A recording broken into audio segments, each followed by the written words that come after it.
nagbabalik na naman ng aksyon mula dito sa Phil Oil Flying V Center sa San Juan, kung saan it's the second game of your Saturday triple header. Magandang hapon po mga kapamilya at matutunghayan niyo po ang matchup sa pagitan ng ating CSB Lady Blazers at ng ating TIP Lady Engineers. At mamaya po pagkatapos po nito, maghaharap naman po ang ating NU Lady Bulldogs at ang do or die game para sa ating Ateneo Lady Eagles. Magandang hapon po ulit sa inyong lahat. Ako po ang inyong lingkod, Sinjin Reyes. Nasasama po sa inyong hapon sa panonood ng match na ito. At syempre, hindi po mawawala dito ang aking kasama for this afternoon, ang 4-time UAAP best setter at 3-time UAAP champion from Ateneo, the volleyball professor Ish Polvorosa.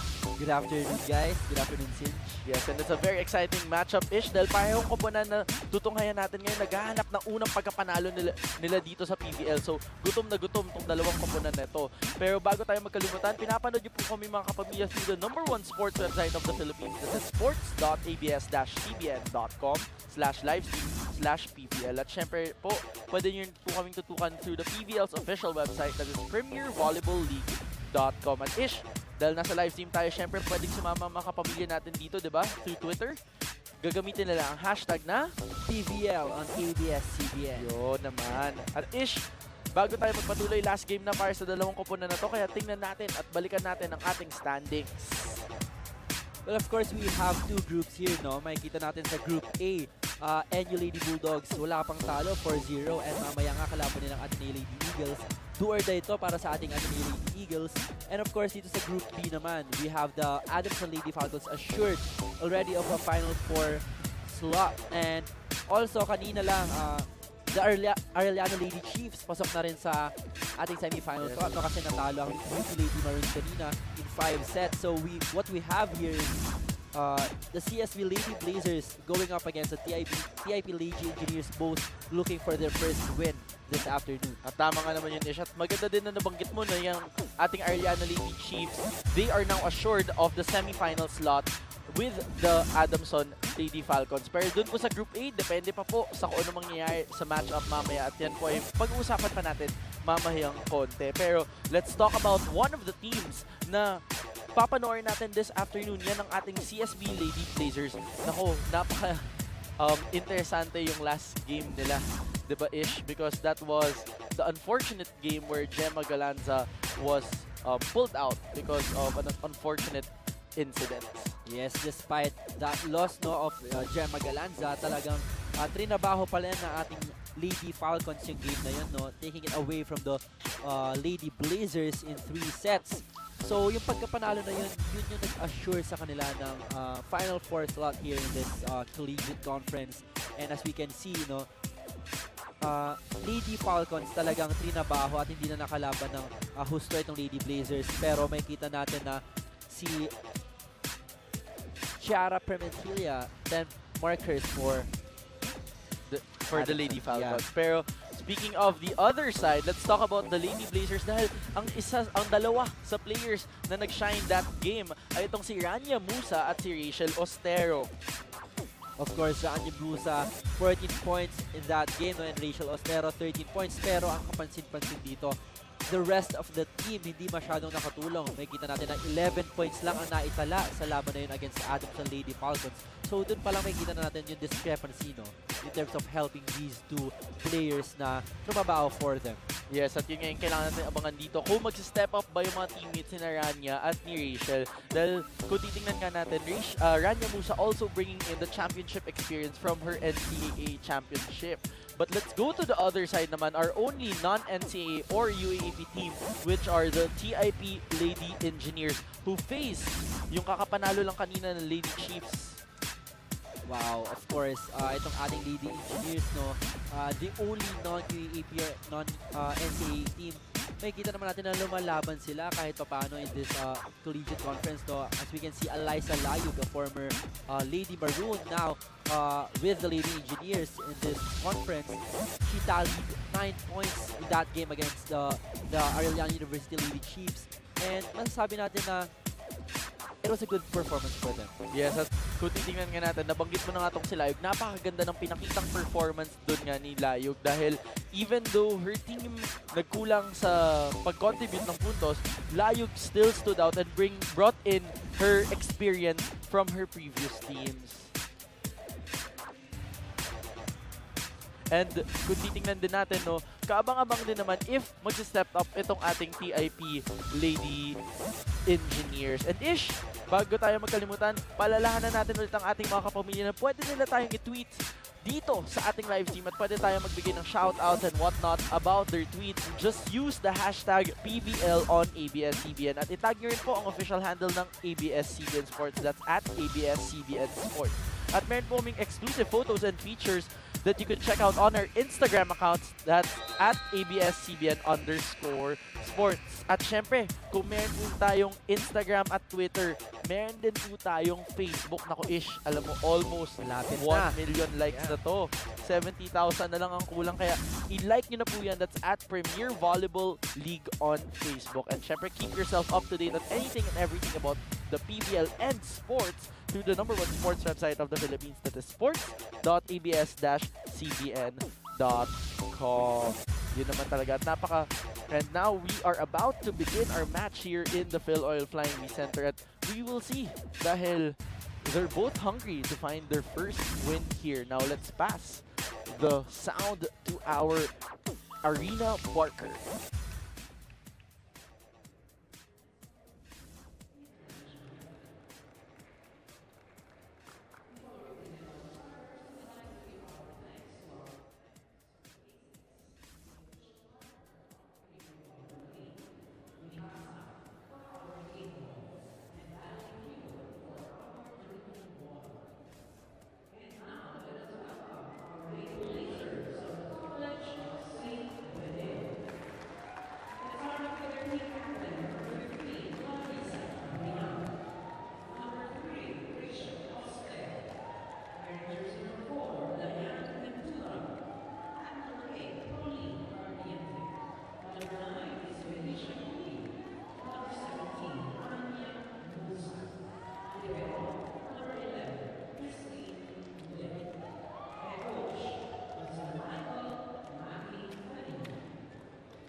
There's our first 6 from both sides. And Ish, ano masabi natin dito sa unang 6 na pinasok nitong dalawang coaches natin? It's a similar lineup, no, in the past few games na kanilang ginagamit. So we will see kung sino ang ating pwedeng sabihing mag-step up in this game. And for the part of the Lady Blazers, mayroon tayong bagong player na naipasok. Yes, at kung mapapansin din natin dito sa Lady Blazers, hindi muna pinasok dito yung isa sa mga young players nila na si Tet Pablo. Not seeing action here on the first set, but let's see kung ano, ito yung isa sa mga adjustments ni Coach Maki, and the game starts with the service from the Lady Blazers. Running attack from Ostero right away. Kui there, fast on the reflexes. Quick attack from Layog, but she is denied by Ostero. That's a great anticipation coming from Ostero. The Lady Blazers. They're drawing the first blood here, Ish. Pero titingnan natin kung magtutuloy ba ang ating Lady Blazers dito. We still have number 8, Chichi Cardiente, on the service line. Now serving. Sharp down the line serve from Cardiente. Papalo dito si Kui, but she is denied by the nets. Ngayon, Ish, itong si Kui, Kui might be a familiar face for our audience, no? Dahil itong si Kui, saan nga ba natin nakita tong si Felicia Kui dati? Very familiar, Singe. Actually, si Felicia Kui, she's a former Atenean. Actually, if I'm not mistaken, naabutan niya pa si Ate Eliza Valdez for a year. At yun nga yung kwento dito. Si Felicia Kui, galing siya sa ibang school noon. Pero ngayon, she is now starting for our Lady Blazers. And speaking of Felicia Kui, ito may tweet nga si Katrina. So pretty, Felicia Kui. Hashtag PVL on ABS-CBN. Totoo nga naman. Totoo. Felicia Kui is such a stunner here on the side of our Lady Blazers. Kaya, hindi na nakakagulat na namamangha sa kanya ang ating mga kapamilya. And going back to our match, tabla po tayo at 2 points dito early on the set. And we have number 3, Rachel Ostero on the service line. Sept goes to Hinon. Hinon goes through the block. That's Musa in front of her. And that's a great hit coming from Hinon of the Lady Engineers. Our score is 3 serving 2. Yes, at maganda nga din na point out mo na nasa harap ngayon si Musa dahil ang isang kaabang-abang dyan kay Rania Musa ay yung kanyang blocks because she currently tallies as number 2 in blocking dito sa ating collegiate conference-ish. Yeah, but Musa there got blocked by our Lady Engineers.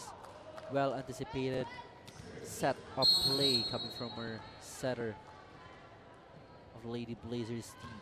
We now have former Lady Maroon Layog scoring an ace.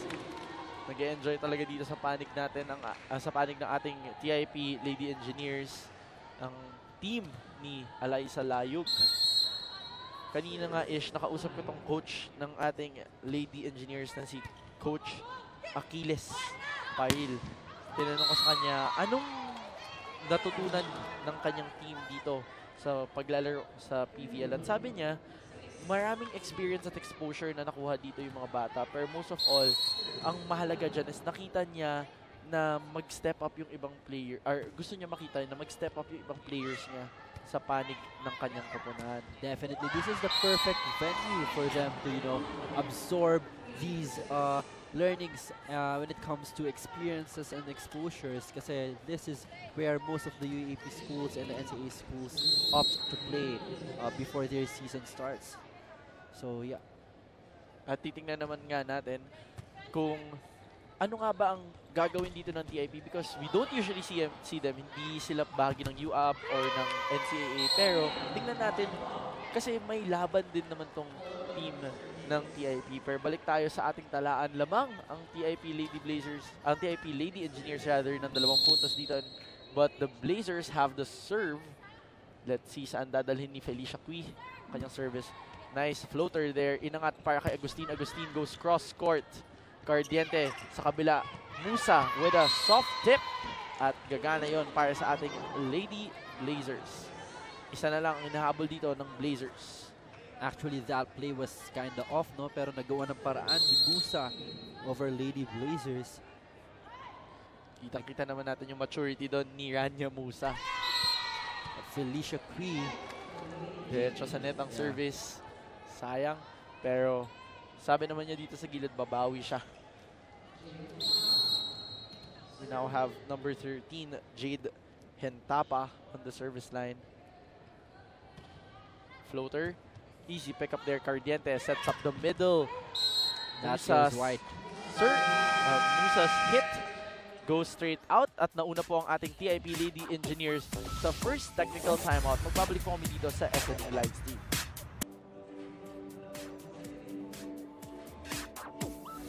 At nagbabalik po kami dito sa Premier Volleyball League Collegiate Conference. Nanood pa rin po kayo. Kasama ko po si Sinjin Reyes. At syempre, kasama ko pa rin po ang volleyball professor natin na si Ish Polvorosa. Gusto ko talaga yung volleyball professor, Sinjin. Yun, nagmarka na kasi yan, Ish. Kasi napaka-knowledgeable mo talaga about a lot of things dito sa ating PVL. And we have a tweet here, Ish, from Brendan Lias.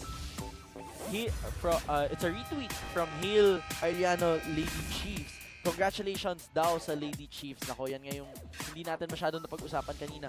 Pasok na po ang ating Lady Chiefs for Group B sa ating semifinals dahil nanalo sila kanina against our UP Lady Maroons in 5 thrilling sets. Yeah, in 5 thrilling sets. Grabe yung labanan yon, yung last set talaga ang nag-decide kung sino ang papasok at talagang we were at the edge of our seats kung sino nga ba ang papasok sa ating semifinals. Pero yun po mga kapamilya ha, sa Group A naman, medyo hindi pa malinaw kung sino talaga ang papasok dahil po kung manalo ang Ateneo mamaya at manalo po ang FEU sa Monday, we will be having a triple tie sa ating Group A. Ibig sabihin all at 4-1.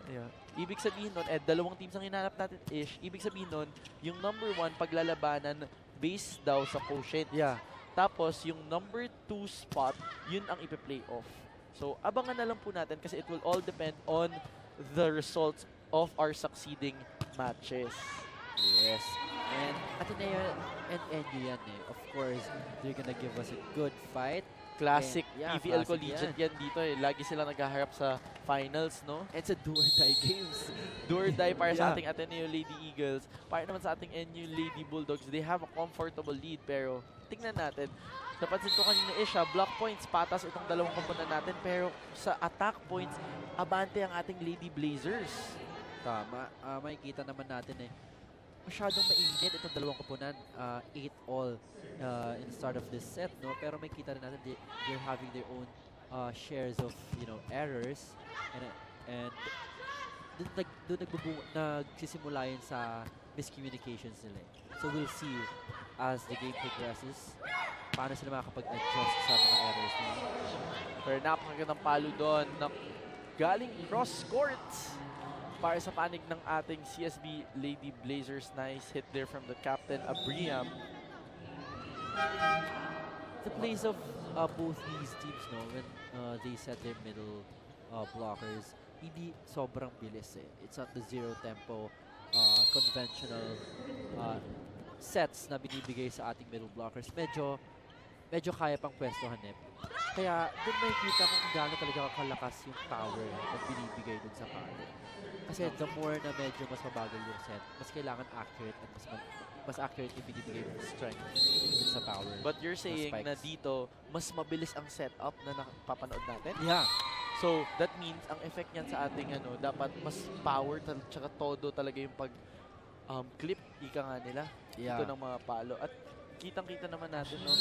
Ish Polvorosa, maaga pa lang, nil-lecture na tayo, may mga tempo-tempo na, kaya nga siya ang volleyball professor. Kaya yun yung tawag namin sa'yo dito. Ikaw lang tumatawag sa akin yun. Nako, ipapasa ko na dun sa iba. Huwag kang mag-alala. We will be giving that out, but balik tayo dito sa ating matchup. Dalawa ang abante dito ng Lady Blazers pagkatapos nilang umabol dito sa ating first set. Kanina nga ang ating Lady Engineers ang nangunguna pero now the Blazers took the lead. Cardiente inangat kay Ostero. Ostero's denied by Agustin. Third ball doesn't cross. Libreng puntos para sa ating Lady Engineers. Mag-serve na ngayon si number 2 Andrea Claire Agustin from Iligan City. Straight to the net. Sayang ang service. That's another free point for our Lady Blazers. Aabante naman dito ang Blazers ng 2 puntos. Cla Abriam now on the service line for Benild. Nakuha ng libero ng ating Lady Blazers pero Felicia Queen down the line. Wow! CIB unable to answer there. That's a powerful hit coming from Felicia Queen, no? If I'm not mistaken, when she was training with the Ateneo Lady Eagles, she's a libero. Yeah, she was right? recruited to become a libero pero originally itong si Felicia Cui in her high school years open spiker. Oh, I see. Pero pasabi pa nga lang ako, amidst the height disadvantage for Felicia Cui, high leaper din pala tong si Fel. Yes, she is definitely a high leaper. Kagulat-gulat yung paglipad niya doon. Kitang-kita naman, hindi lang ganda ang dala niya dito para sa Blazers, kung hindi paglipad at power sa kanyang down the line. At I was about to say, smart as well dahil napakagandang adjustment sana yan from Cui. Pero libreng puntos ang binigay ng ating Blazers para dito sa Lady Engineers after that error Now serving is number 10, Hinon. Oh, that's a double contact there. The part of Gentapa, number 13 of our Lady Engineers. Sayang ang nangyayari dito. Ish, anong napapansin mo? Mukha bang nalulunod sa errors itong dalawang koponan natin? Or nagbibigayan lamang ng errors? Yeah, pero may kita rin naman natin na itong ating Lady Blazers tumatrabaho din ng kanilang points coming from attacks, and also our Lady Engineers, tinatrabaho nila in terms of smart placing, off the block hits. Hindi naman kailangan laging malakas ang palo, basta puntos, yun ay magiging okay na sa ating head coach. Yes, at speaking of puntos, kung napansin natin kanina, itong si Rania Musa may 4 points nang tinatala dito sa ating match. Habang ang Lady Engineers total attack success is just 3 points. Wow. It just tells us how the errors of the Lady Blazers are piling up para dito sa pinupuntos ng ating Lady Engineers in this first set. Yes, at hindi na nga kagulat-gulat yan para sa panic ng ating Lady Blazers dahil itong si Rania Musa talagang mataas in terms of scoring because she is number 13 in terms of scores at ang kapantay lang naman niya, Aiko or Das herself, isa sa mga key players not just by the NU Lady Bulldogs but even in previous conferences for the open conferences and the reinforced conference. So very at par itong performance ni Musa dito sa ating collegiate conference. But Cardiente goes back sets to number 4 Ventura, but it doesn't cross. Kaya tied po tayo ngayon at 15. Grabe, tablan na naman tayo agad-ish. At kung titignan natin ang unforced errors, Professor, 4 na puntos ang binigay, ang mas lamang na binigay ng ating Lady Blazers para sa ating Lady Engineers. Kaya kitang-kita natin, no, yung score, it's 15 all. And yun nga sinasabi mo kanina, no, Musa being one of the little players of this tournament so far, hindi masyado natutulungan ng kanyang teammates. Yun lang siguro ang nagkulang for our Lady Blazers. At nauna na nga po ang ating TIP Lady Engineers sa 16-point mark at magbabalik po kami dito sa SNA Livestream.